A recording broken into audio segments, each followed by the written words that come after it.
Bom dia a todos, aqui é Remo Noronha do curso Matrix, onde você aprende o que é determinante.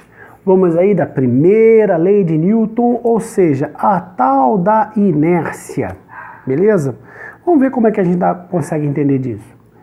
Bem, todo corpo tende a manter seu estado de repouso ou movimento. Quer dizer o seguinte, você está num ônibus aqui, nessa situação A, conversando com seu amigo, blá, blá, blá, teu amigo tá blá, blá, blá, os dois se distraem, o ônibus freia, o que acontece? Vocês têm a tendência de manter o movimento, tá ok? Afinal, o que cai em pé e corre deitado? O que cai em pé e corre deitado é um cara bobo descendo de um bonde, em movimento, beleza? Porque você tem a tendência não somente se manter estático, como também se manter em movimento retilíneo e uniforme. Quando a gente for discutir a segunda lei, a gente vai entender isso um pouco melhor, tá ok? Bem, já que eu estava falando, né, vamos repetir aqui, ó, uma referência ao cancioneiro brasileiro, o trem azul com o sol na cabeça, e eu tenho aqui a situação A, a situação B, a situação C. Se esse cara aqui quer chegar à situação C, saindo do trem e ficando parado em relação ao chão, e ele está com o trem em movimento, digamos que o trem esteja a 18 km por hora, uma velocidade razoável para a pessoa sair do trem andando, que dá em torno de 5 metros por segundo, então dá para ele sair. Só que entre um estado e o outro, ele não pode simplesmente parar, ele tem que ir reduzindo a velocidade dele, porque a tendência dele é manter o movimento que ele tinha quando estava no trem. Beleza? Inclusive um grande amigo meu, que é professor de inglês, ele chegou e falou que assim para mim, Remo, se uma mosca está dentro de um caminhão com ar-condicionado ligado, poxa, a mosca tá ali, ela consegue planar? Não, porque ela não é um beija-flor, ela consegue voar dentro do caminhão, ela não consegue planar como um beija-flor, tá legal? Ah, mas o caminhão está em movimento. Não, mas a mosca está estática em relação ao caminhão, que é interessante. Ah, mas se eu abrir o vidro?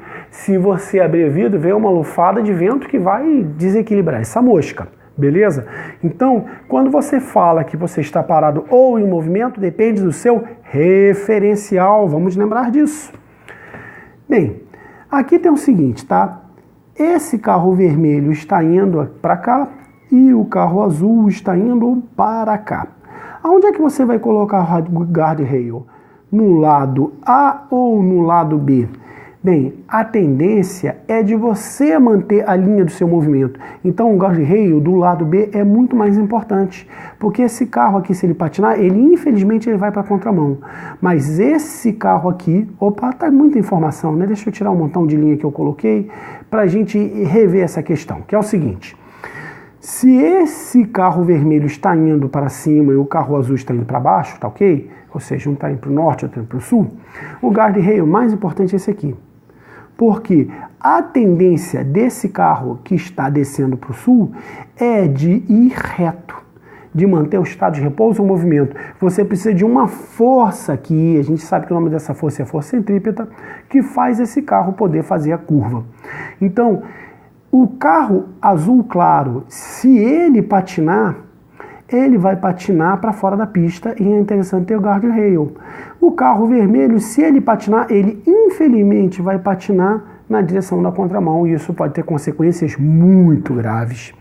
Continuando aí, olha só, tá aqui você andando no seu Chevelle, tem um caminhão, ele é grandão, pesadão, ou seja, a gente vai entender que ele tem muita inércia, a gente vai conversar sobre isso adiante. Então ele não freia com facilidade.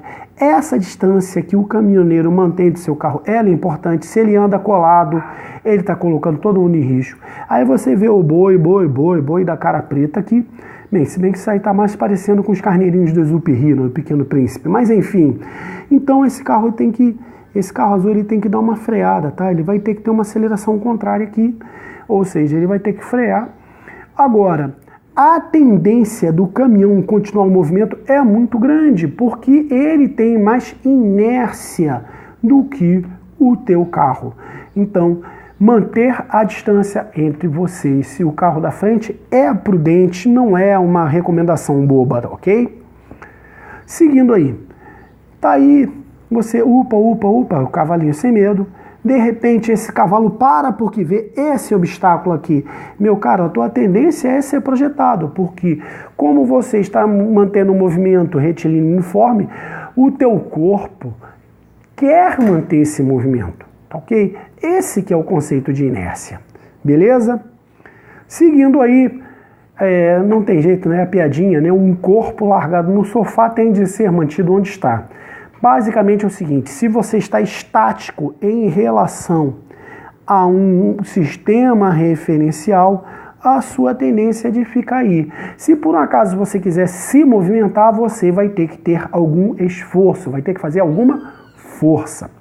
Bem, isso tudo dito, a gente pode entender matéria, tá ok? E inércia como algo tão correlato, tão próximo que você pode definir a massa de um corpo quanto a quantidade de matéria dele, ou seja, você soma quantos prótons e quantos nêutrons esse corpo tem.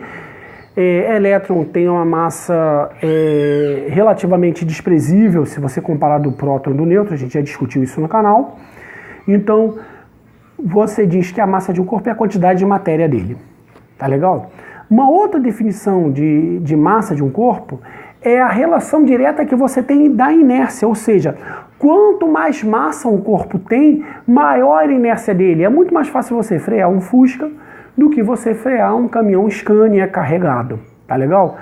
E se você for falar de física moderna, né, já faz, mais de 100 anos, né, 1905, se eu não me engano, em que um cara chamado Einstein, publicou a teoria da relatividade restrita, em que há uma relação muito direta entre massa e energia, tá ok? Então, se você pensar dessa forma, você pode pensar que massa é uma manifestação da energia concentrada.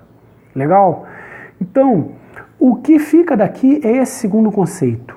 Inércia e massa são intimamente ligados. Quanto maior a massa de um corpo, maior a sua vontade, digamos assim, de manter seu estado de repouso ou movimento. E isso é o que reza a primeira lei de Newton. Ficou claro, pessoal? Bem, sendo assim, aquele abraço.